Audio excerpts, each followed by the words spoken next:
Here's the final 5 stories we're keeping an eye on. OPP say a limousine driver is facing impaired driving charges after the passengers he was driving around forced him to pull over on the QEW. Police say they were called to the Toronto-bound lanes of the QEW in Hamilton by one of 10 passengers who forced the driver to pull over July 11th. The driver of another vehicle had also called police to report the erratic driving of the limo.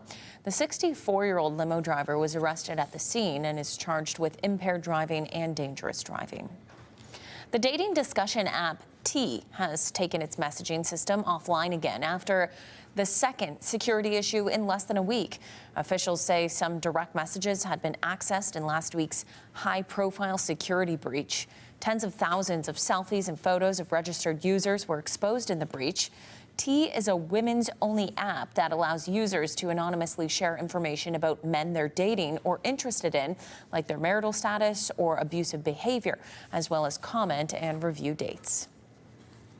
A new report indicates that Canada is falling behind when it comes to supporting people with dementia.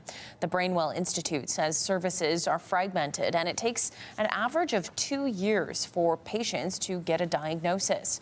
The report also says dementia leads to an estimated $25 billion in lost productivity due to demands placed on caregivers. The Institute is calling for the creation of a coordinating body in Canada to guide policy, as well as a national implementation plan.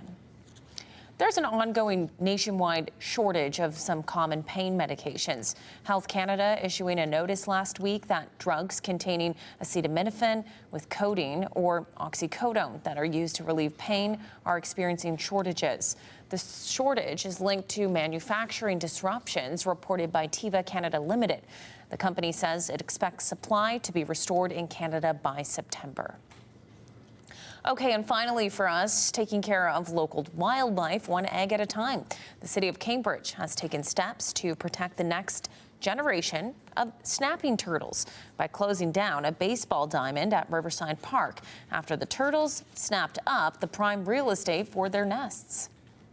City staff, through their regular maintenance of this ball field, did identify that a turtle was attempting to create its nests here, and so they did choose to protect the nest and close the ball diamond. Snapping turtles are one of our 8 species of freshwater turtles, and all 8 species are considered at risk. Experts say it can take between 20 and 30 years for snapping turtles to reproduce. And the city expects the ball diamonds remain closed for 6 to 8 weeks.